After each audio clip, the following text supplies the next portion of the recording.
Sneha steel and furniture centre Salgare. आमच्याकडे steel भांडी, संसार उपयोगी साहित्य, sofa set, furniture, cooler, dining table, आटा चक्की व इतर साहित्यांचे एकमेव ठिकाण एक, व्हरायटी अनेक। आता शुभ मुहूर्ताची सुरुवात सलगरेतील स्नेहा स्टील मधील खरेदीनेच।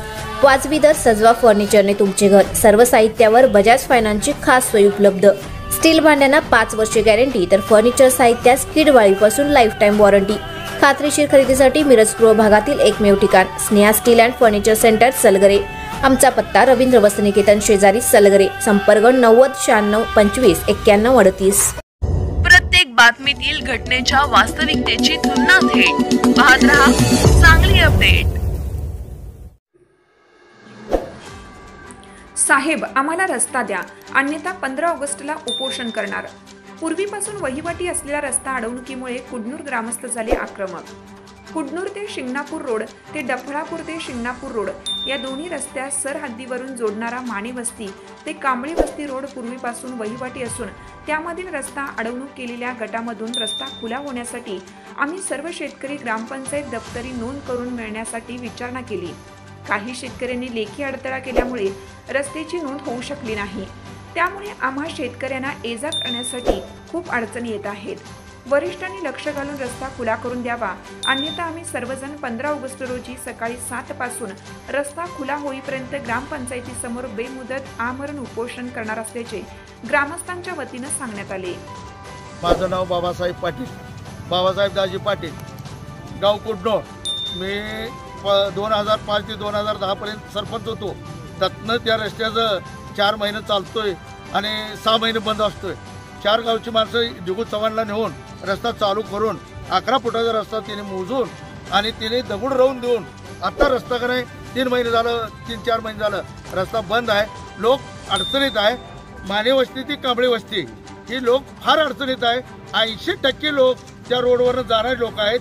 ह्या लोकांनी एकटा म्हणजे 3 लोक त्या 100 लोकांना जास्त झालेले।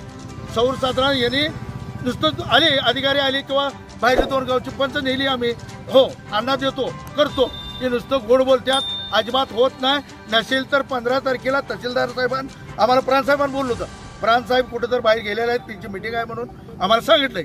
आम्ही परत म्हटले तहसीलदारला भेटा, त्या यांनी कुमार मॅडमनं सांगितल्यावर आम्ही जाऊन तहसीलदारला भेटल्यावर त्यांनी सांगितलं आमची माणसं उद्या सकाळ 2 माणसं आम्ही लावून देतो।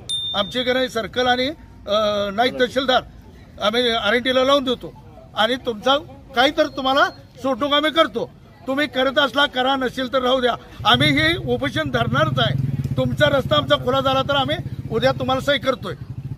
पांढरे कुडनूरचा उपसरपंच गावच्या लोकांच्या रस्त्याची अडचण होती, त्यांनी त्या अडचण असल्यामुळं ग्रामपंचायतीमध्ये लेखी निवेदन दिलेले आम्ही उपोषण बसण्यासाठी तयार आहोत म्हणून मग उपोषणाचं पत्र बघितल्यानंतर गावच्या लोकांशी चर्चा करून किंवा गावचे लोक सर्वजण मिळून आम्ही तहसीलदार साहेबांना येऊन भेटलो आणि तहसीलदार साहेबांनी सुद्धा आश्वासन दिलेलं आहे की रस्ता खुला करून देतो आणि आम्ही रस्ता पूर्ण करून देतो, तुम्ही उपोषणाला बसू नका म्हणून। पण जनतेचं असं म्हणणं आहे, जनता जवळजवळ 100 लोक अडचणीत आहेत, त्यांची जनावरं उपाशी मरत आहेत, चिखल माजलेला आहे, लोकांना शाळेच्या मुलांना सुद्धा जाता येत नाही। आणि या सर्व लक्षात गोष्टी घेऊन जनतेने किंवा ग्रामस्थांनी शेतकऱ्यांनी उपोषण करण्याचा ठाम निर्णय घेतलेला आहे। आणि आज प्रांत साहेबांना आम्ही भेटायला आलो, पण साहेब भेटलेले नाहीत। तहसीलदार साहेबांना आम्ही भेटलेलो आहोत आणि असं ठाम शेतकऱ्यांनी ठणकावून सांगितलेलं आहे। आणि रस्ता त्वरित झाला होणंही गरजेचं आहे। रस्त्याची नितांत गरज आहे। जवळजवळ 25 वर्ष हा रस्ता रखडलेला आहे, जनतेची अडचण आहे मोठी। शाळा ते कांबळे वस्ती या सर्व रस्ता झाला पाहिजे अशी शेतकऱ्यांची लोकांची अपेक्षा आहे आणि अपेक्षा पूर्ण व्हावी अशी लोकांचं म्हणणं आहे। आणि आज आम्ही साहेबांना भेटून सर्व सांगितलेलं आहे।